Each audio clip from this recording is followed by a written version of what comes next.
स्वागत है एक बार फिर से आप सभी लोगों का आपके अपने ही चैनल अध्यापक जी में। और क्या कुछ खास होने वाला है आज अध्यापक जी के इस वीडियो में, तो ये जानने के लिए आपको देखना है पूरा वीडियो स्टार्टिंग से एंड तक। और जो भी आपको इंपॉर्टेंट पॉइंट, वैसे तो सारे इंपॉर्टेंट पॉइंट है बट आपके अकॉर्डिंग सारे इंपॉर्टेंट पॉइंट जो भी है इन सबको नोट कीजिएगा आप एक कॉपी पर, ताकि आने वाले जो भी आपके एग्जाम है उनसे पहले रिवीजन करने में आपको आसानी हो सके। तो टाइम को वेस्ट ना करते हुए चलते हैं वीडियो की ओर और बात करते हैं सबसे पहले पॉइंट के बारे में कि किस भारतीय लड़की ने दुबई में योगासन कर विश्व रिकॉर्ड बनाया। यानी कि आपको पता है दुबई जो है सिटी है आपका यूएई की, वहां पे जो है एक भारतीय मूल की एक आपकी लड़की है जिन्होंने एक विश्व रिकॉर्ड कायम कर दिया है, जिनका नाम है समृद्धि कालिया।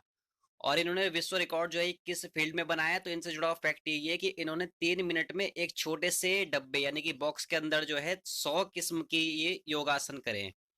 यानी कि 3 मिनट के अंदर जो है एक बॉक्स के अंदर, छोटे से बॉक्स के अंदर जो है आप इमेज में देख सकते हैं, उसमें जो है 100 टाइप के योगा करके जो है एक वर्ल्ड रिकॉर्ड बना दिया है और दुबई में इन्होंने ये कार्य किया है।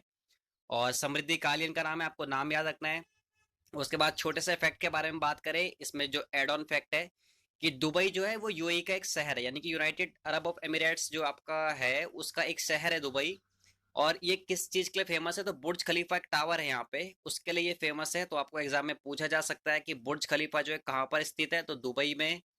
और अगर थोड़ा सा आगे इससे ऐड ऑन करके पूछ ले जाए आपसे, तो पूछ ले जाएगा कि इसकी हाइट कितनी है, तो 830 मीटर ऊंचा ये है बुर्ज खलीफा, जो आपका कहाँ पे है, दुबई में, यूएई के। उसके बाद बात करें नेक्स्ट पॉइंट के बारे में, तो श्री राम जन्मभूमि पर भव्य मंदिर निर्माण के लिए भूमि पूजन की तय तारीख पर कौन वहां जाएंगे। यानी कि आपको पता है कि अभी आपका उत्तर प्रदेश में जो है आपका बहुत ही प्रसिद्ध श्री राम जो है मंदिर बनने जा रहा है।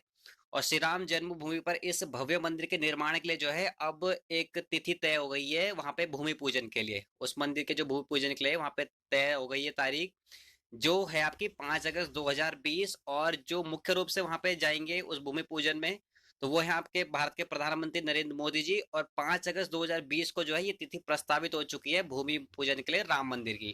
तो ये सब आपको याद रखना है कि श्री राम जन्मभूमि जो आपका श्री राम मंदिर बनने जा रहा है, ये आपका बनने जा रहा है उत्तर प्रदेश में। नरेंद्र मोदी जी जो है 5 अगस्त 2020 को इसका भूमि पूजन में शरीक होंगे। तो ये सब कुछ था जिससे जुड़ा फैक्ट। और चलते इसके बाद नेक्स्ट पॉइंट के पास और बात करेंगे कि कोरोना महामारी के खत्म होने तक कोई भी रैली ना करने का निर्णय किस देश के राष्ट्रपति द्वारा लिया गया है। यानी कि आपको पता है एट प्रेजेंट में कितना ज्यादा ये पेंडेमिक डिजीज जो चल रही है कोरोना, इसके चलते जो है अब आपका जो अमेरिकी राष्ट्रपति है जिनका नाम है डोनाल्ड ट्रंप, उन्होंने एक निर्णय लिया है कि वो जब तक ये कोविड जो है पूरी तरह से खत्म नहीं हो जाता, इसकी वैक्सीन आके जो है पूरा इसको समाप्त नहीं कर दिया जाता, तो तब तक वो जो है कोई भी राजनीतिक या किसी भी तरह की रैली जो है वहां पे नहीं करेंगे। तो ये आपका निर्णय लिया गया है राष्ट्रपति अमेरिका द्वारा, जिनका नाम है डोनाल्ड ट्रंप। और बात करें अब अमेरिका के से जुड़े फैक्ट की, तो अमेरिका की जो राजधानी है वो है वॉशिंगटन डीसी। और आपको मैं छोटा सा फैक्ट बताऊं कि डीसी जो है आपका, आपने पढ़ा है वॉशिंगटन डीसी, वॉशिंगटन डीसी, तो उसमें डीसी का जो फुल फॉर्म है वो है डिस्ट्रिक्ट कोलंबिया, तो ये भी आपको याद होना चाहिए। उसके बाद बात करें अमेरिका की करेंसी क्या है, तो अमेरिकी डॉलर जो है करेंसी है आपकी अमेरिका की, यूएसए की। उसके बाद करें नेक्स्ट पॉइंट के बारे में बात कि ऑनलाइन पढ़ाई हेतु एचआरडी मंत्रालय ने किस नाम से गाइडलाइन जारी की है। यानी कि आपको भी पता है कि कोविड 19 के कारण जो है सारे सेक्टर आपके जो है फिजिकली बंद हैं और कुछ सेक्टर्स में जो है ऑनलाइन माध्यम से कार्य चल रहा है, जैसे कि आपका एजुकेशन फील्ड है, कि बच्चों तक जो पढ़ाई है वो ऑनलाइन प्लेटफॉर्म्स के माध्यम से जो है पहुंचाई जा रही है उन तक, ताकि वो आगे भी जो अपनी पढ़ाई को कंटिन्यू कर सकें। और इसी के चलते अभी जो है एचआरडी मिनिस्ट्री, यानी कि आपका human resource and development ministry, या जिसे आप हिंदी में कहते हैं मानव संसाधन एवं विकास मंत्रालय, इसके द्वारा एक आपका प्लेटफॉर्म या जिसे आप पोर्टल कह सकते हैं वो लॉन्च किया गया है, जहाँ पे आपकी सारी गाइडलाइंस जो भी आपके स्टडी से रिलेटेड है, ऑनलाइन स्टडी से रिलेटेड, वो सारी वहाँ पे मुहैया करा दी गई है। कि उन गाइडलाइंस के अकॉर्डिंग जो है बच्चों तक कोई भी इंस्टीट्यूट, कोई भी स्कूल, जो भी आपके एजुकेशनल प्लेटफॉर्म्स हैं, वो बच्चों तक जो है पढ़ाई जो है इन गाइडलाइंस के अनुसार जो है पहुंचा सके, ताकि उनको किसी भी तौर पर जो है पढ़ाई से संबंधित दिक्कत ना होने पाए। तो इसी प्लेटफॉर्म और इसी पोर्टल को जो है किस नाम से लॉन्च किया गया है, जिसमें सारी गाइडलाइंस इंक्लूड हैं, तो प्रज्ञाता नाम से एचआरडी मिनिस्ट्री ने इस पोर्टल को लॉन्च किया है। इसका नाम है प्रज्ञाता, जिसमें ये हर वर्ड्स का जो एक आपका मतलब है, यानी कि पी से प्लान, आर से रिव्यू, ए से अरेंज, जी से गाइड, वाई से याक यानी कि टॉक, ए से असाइन, टी से ट्रैक और ए से अप्रिशिएट। तो ये सारे वो पॉइंट्स हैं जिनके बेस पर आगे आपकी जो है पढ़ाई कराई जाएगी, इन चीज पर फोकस किया जाएगा। तो आपको जो है प्रज्ञाता की फुल फॉर्म तो खैर नहीं पूछी जाएगी, बट फिर भी आपको पता होना चाहिए कि किस वर्ड का मतलब क्या है, क्योंकि डायरेक्टली आपको अगर थोड़ा भी डीप चल जाता है एग्जामिनर तो आपको पूछ लिया जाएगा कि प्रज्ञाता में इस वर्ड का फुल फॉर्म क्या है, तो आपको पता होना चाहिए। तो इसमें से अरेंज या लास्ट का ए अप्रिशिएट, पी से प्लान सबसे पहला, और ए से असाइन, ये तो मोस्ट इंपॉर्टेंट है। और बाकी अगर आप पूरा प्रज्ञाता को याद कर सके तो बहुत ही अच्छी बात। तो ये सारा कुछ था इस पॉइंट के बारे में। इसके बाद चलते हैं आगे और बात करते हैं कि एचआरडी मंत्रालय द्वारा ऑनलाइन पढ़ाई के लिए एक दिन का समय कितना तय किया गया है। यानी कि जो मैंने आपको ऊपर पॉइंट बताया अभी, उसी से रिलेटेड ये पॉइंट भी है कि इसी गाइडलाइंस के अनुसार जो है एचआरडी मंत्रालय ने कितना टाइम दिया है कि एक दिन में आप कितना पढ़ा सकते हैं बच्चों को। तो इसकी जो मैक्सिमम ड्यूरेशन है वो है 3 घंटे। यानी कि अगर कोई भी क्लास आपकी चल रही है ऑनलाइन प्लेटफॉर्म पर तो ज़्यादा से ज़्यादा आप ऑनलाइन जो है एक दिन में 3 घंटे से ज़्यादा नहीं पढ़ा सकते। जितने भी आपको क्लास लगानी है वो सारा टोटल आपका 3 घंटे से ज़्यादा नहीं होनी चाहिए। दूसरी बात इससे जुड़े फैक्ट क्या है कि पहली से 8वीं कक्षा तक का जो टाइम टेबल होगा वो होगा 1 से 1.5 घंटे तक आपको पढ़ाना होगा एक दिन की बात करें। उसके बाद अगर 9वीं से 12वीं की यानी कि अप टू 9 से 12 तक जो है वो 2 से 3 घंटे तक जो है मैक्सिमम आप पढ़ा सकते हैं, इससे ऊपर नहीं जा सकते। और इससे नीचे आप कितना भी पढ़ा सकते हैं, बट 2 से 3 घंटे जो है 9वीं से 12वीं और पहली से 8वीं के लिए 1 से 1.5 घंटे। और इसमें एक एक्सेप्शन केस ये है कि जैसे आपका पहली से 8वीं जो है तो कई स्टेट्स ने जो है पहली से 5वीं तक की जो ऑनलाइन पढ़ाई है उसको पूरी तरह से रोक लगा दी है। फिर भी आपका एचआरडी मिनिस्ट्री ने गाइडलाइन जारी की है कि अगर कोई बहुत ही अच्छे तरीके से उन प्लेटफॉर्म्स पर जो है अगर किसी को दिक्कत नहीं आ रही है पहली से 5वीं तक के बच्चों को और कोशिश कर सकते हैं तो पढ़ा सकते हैं। बट कई राज्यों ने जो है इस पर पूर्ण तरह प्रतिबंध लगा दिया है पहली से 5वीं तक कि कोई भी पढ़ाई ऑनलाइन प्लेटफॉर्म्स पर नहीं कराई जाएगी, क्योंकि 1 से 5वीं तक के बच्चे काफ़ी छोटे होते हैं, उस टाइम पर उनका स्टार्टिंग पीरियड होता है एजुकेशन फील्ड में। और एकदम से ऑनलाइन प्लेटफॉर्म्स पर उनको पढ़ाई मुहैया कराना, उनके समझ में आना, ये बहुत ही टफ सिचुएशन है। तो फिर भी जो गाइडलाइंस के अनुसार मैंने आपको बताया, तो ये सब कुछ था इस पॉइंट के बारे में।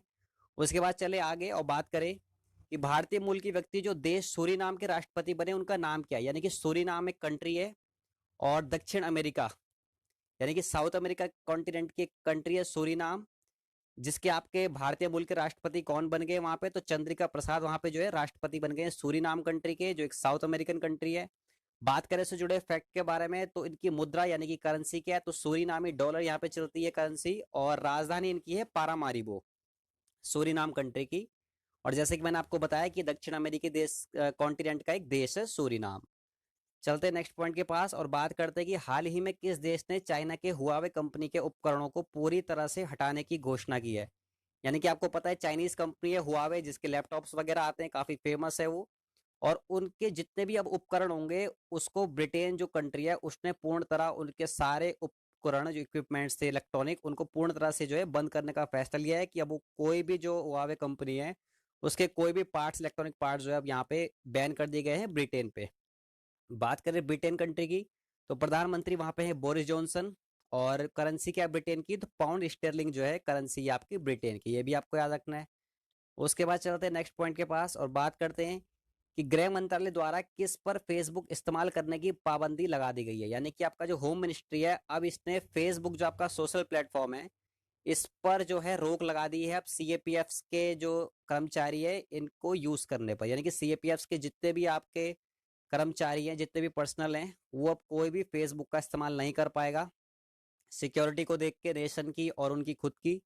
और जुड़ा हुआ इससे फैक्ट ये है कि इसके साथ ही पूर्व सैनिकों को भी फेसबुक व अन्य विदेशी ऐप इस्तेमाल ना करने की बात की गई है। यानी कि काफी बड़े मुहिम से ये आपका कार्य चलने वाला है अब गृह मंत्रालय द्वारा कि जितने भी आपके भूतपूर्व सैनिक भी है उनको भी जो है फेसबुक से दूर करने की कोशिश की जाएगी, ताकि किसी भी तरह का जो है कोई भी डाटा लीक ना हो सके आपका कॉन्फिडेंशियल, जिससे आपका नेशन की जो है सेफ्टी को हानि पहुंचे और उनकी खुद की सेफ्टी को जो है हानि पहुंचे।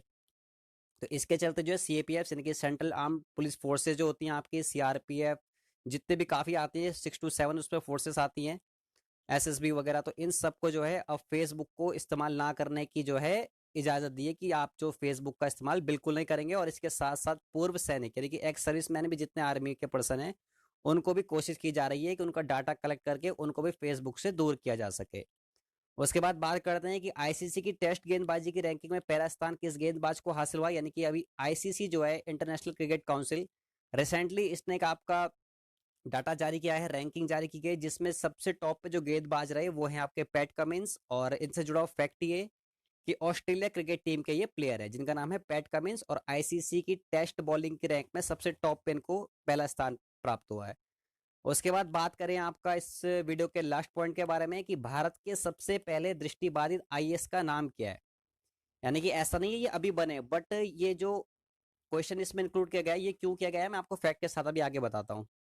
कि भारत के सबसे पहले दृष्टिबाधित यानी कि ब्लाइंड आईएएस का नाम है आपका राजेश कुमार सिंह।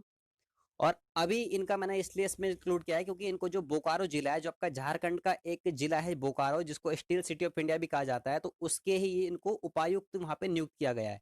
और काफी मशक्कत के बाद ये जो आईएएस बने थे, इन्होंने सुप्रीम कोर्ट में आपका केस जीता है वहां से, क्योंकि कई फैक्ट्स और आ रहे थे कि इनको जो है नहीं बनाया जा सकता, कई कारण बताए जा रहे थे, बट इन्होंने काफी मशक्कत के बाद जो है वो केस लड़के जो है सुप्रीम कोर्ट ने बताया कि ये जो है कैपेबल हैं आईएएस बनने के, इन पे क्षमता है। तो उसके बाद इन्होंने आईएएस बने राजेश कुमार सिंह जी, फर्स्ट दृष्टिबाधित ब्लाइंड।